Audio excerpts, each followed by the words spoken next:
mind mastery versus mind slavery.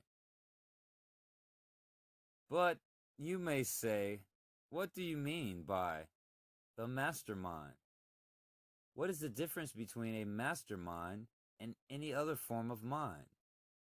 Simply this, good readers, that the mastermind is consciously, deliberately, and voluntarily built up, cultivated, developed, and used, whereas the ordinary mind is usually unconsciously built up, cultivated, and developed without voluntary effort on its own part, but solely by force and power of impressions from the outside world, and is usually employed and used with little or no conscious direction by its own will. In short, the ordinary mind is a mere creature of circumstances, driven hither and thither by the winds of outside forces, and lacking the guidance of the hand on the wheel, and being without the compass of knowledge, while the mastermind proceeds in the true course mapped out by intelligence and determined by will, with sails set so as to catch the best breeze from the outside world, and steered by the master hand at the wheel, under the direction of the compass of intelligence. The ordinary mind is like a dumb, driven animal, while the master mind is like a strong-willed, intelligent, masterful man. The average man is a very slave to his thoughts and feelings. A stream of thought and feeling flows through him, moving him hither and thither with little or no voluntary choice on his own part. Even those men who have attained a certain degree of mental mastery do little more than to feebly steer their mental bark by the rudder of a wobbling wheel.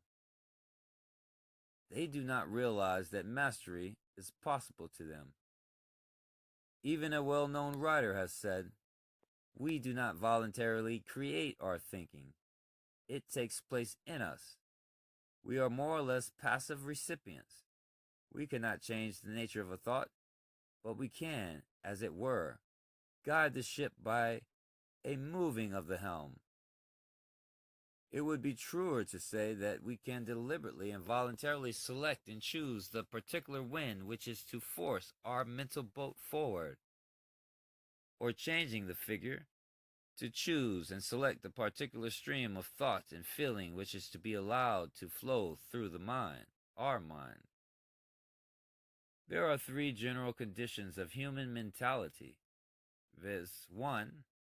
Mental slavery, in which the mind is the slave and servant of outside forces and influences.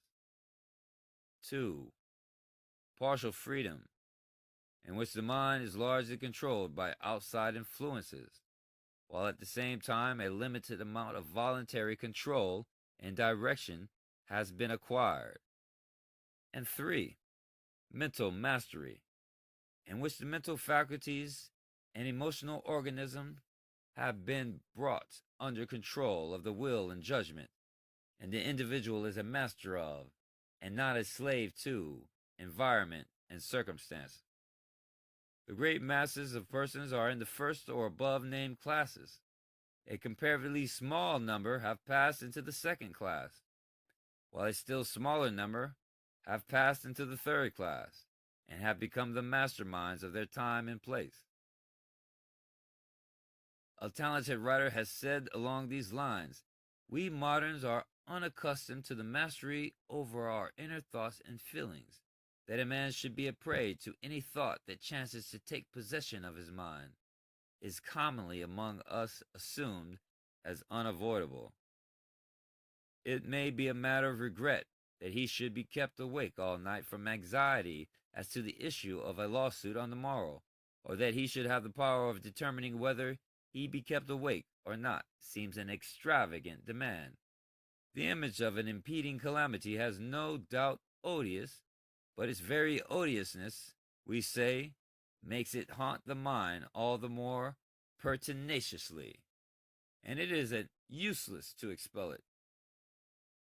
Yet this is an absurd position for man, the heir of all the ages, to be in, lag-ridden by the flimsy creatures of his own brain.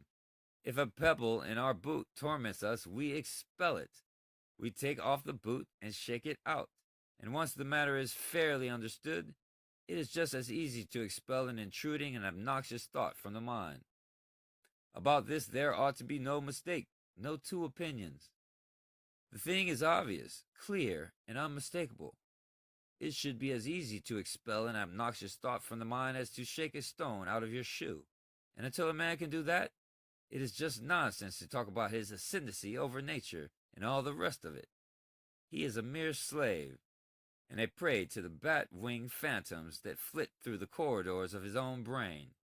Yet the weary, careworn faces that we meet by thousands, even among the affluent classes of civilization, testify only too clearly how seldom this mastery is obtained. How rare indeed to find a man. How common rather to discover a creature hounded by tyrant thoughts, or cares, or desires, cowering, wincing under the lash, or perchance priding himself to run merrily to a driver that rattles the reins and persuades him that he is free, whom he cannot converse with in careless tete-a-tete, because that alien presence is always there, on the watch. It is one of the prominent doctrines of some of the Oriental schools of practical psychology that the power of expelling thoughts, or if need be, killing them dead on the spot, must be attained. Naturally, the art requires practice, but like other arts, when once acquired, there is no mastery or difficulty about it. It is worth practice. It may be fairly said that life begins only when this art has been acquired. For obviously, when, instead of being ruled by individual thoughts, the whole flock of them in their immense multitude and variety and capacity is ours to direct and dispatch and employ where we list, life becomes a thing so vast and grand compared to what it was before that its former condition may well appear almost antenatal. If you can kill a thought dead, for the time being, you can do anything else with it that you please, and therefore it is that this power is so valuable. And it not only frees a man from the mental torment, which is 9/10 at least of the torment of life, but it gives him a concentrated power of handling mental work, absolutely unknown to him before. The two are related to each other. While at work, your thoughts is to be absolutely concentrated upon and in it, undistracted by anything whatever irrelevant to the matter in hand, pounding away like a great engine, with giant power and perfect economy, no wear and tear or friction or dislocation of parts, owing to the working of different forces at the same time. Then when the work is finished, if there is no more occasion for the use of the machine, it must stop equally, absolutely, stop entirely.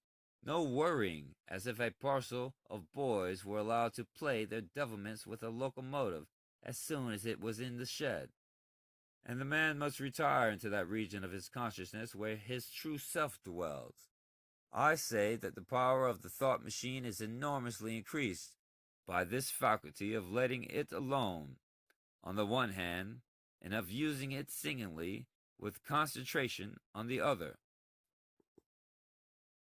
It becomes a true tool, which a master workman lays down when done with, but which only a bungler carries about with him all the time to show that he is a possessor of it. Then on and beyond the work turned out by the tool itself is the knowledge that comes to us apart from its use, when the noise of the workshop is over, and the mallet and plane laid aside, the faint sounds coming through the open window from the valley and the far seashore, the dim fringe of diviner knowledge which begins to grow, poor thing, as soon as the eternal click-clack of thought is over. The extraordinary intuitions, perceptions, which, though partaking in some degree of the character of the thought, spring from entirely different conditions and are the forerunners of a changed consciousness. The subjection of thought is closely related to the subjection of desire, and has consequently especially moral as well as especially intellectual relation to the question in hand. 9/10 of the scattered or sporadic thought with which the mind usually occupies itself, when not concentrated on any definite work, is what may be called self-thought. Thought of a kind which dwells on and exaggerates the sense of self. This is hardly realized in its full degree till the effort is made to suppress it. And one of the most excellent results of such an effort is that which the stilling of all the phantoms which hover around the lower self, one's relations to others, to one's friends, to the world at large, and one's perceptions of all that is concerned in these relations, come out into a purity and distinctness unknown before.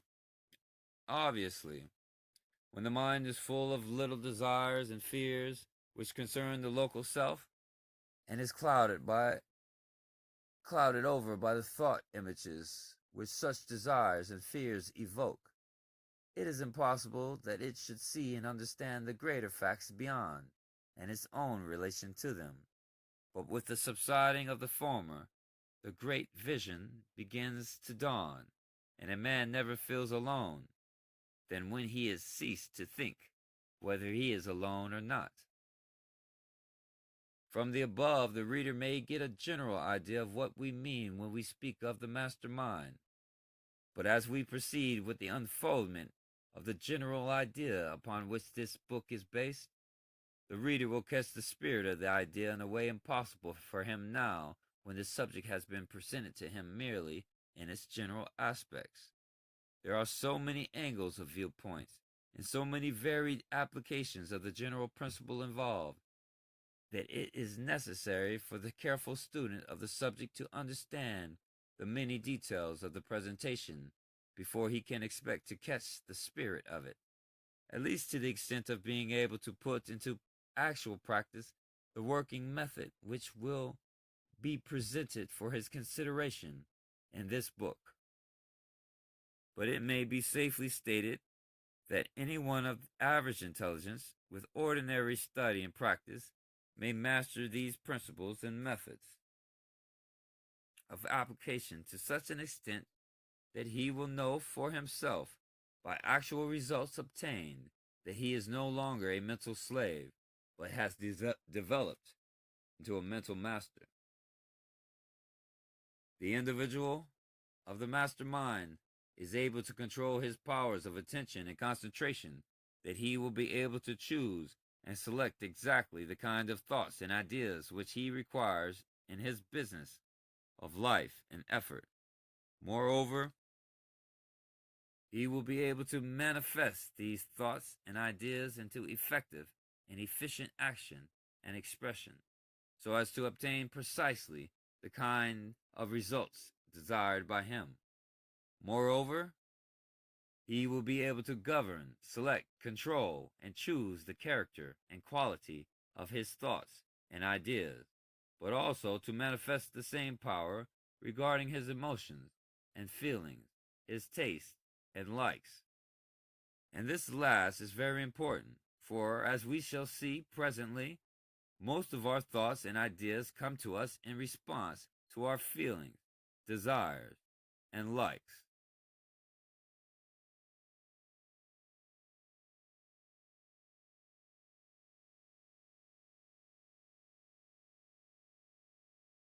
Not only this, but the individual of the mastermind is able to set to work intelligently and under full control those marvelous faculties which operate on the subconscious planes of mind, and which are able and willing to perform much of our mental work for us below the surface of ordinary consciousness. and thus leave free for other tasks the faculties ordinarily employed in the thinking process. It is believed by the best authorities on the subject that fully 85% of our mental activities are performed on planes under the surface of our ordinary consciousness. This being so, it is seen at once that one who is able to control and master these subconscious mental activities will and must be capable of results impossible to those who allow their subconscious mentality to wander about like horses in a pasture, or else rush like runaway horses in whatever direction they like, and thus wreck the chariot rather than reaching the goal of the ambitious. In short, the individual of the mastermind is indeed a master of his mental machinery, and is able to turn out a mental product of the highest quality and degree of efficiency. And thus, being the master of himself, he becomes the master of much in the outside world. To the mastermind, even circumstances seem to come under conscious control and management, and other men and women seem to be ready to accept direction and control from such a masterful mentality. The mastermind creates a world for itself, in which it dwells supreme, and to which it attracts and draws that which is conducive to its welfare and happiness, its success and achievement. You are invited to become a mastermind. Will you accept the invitation? If so, you will carefully study the principles herein explained and apply the methods herein set forth and described.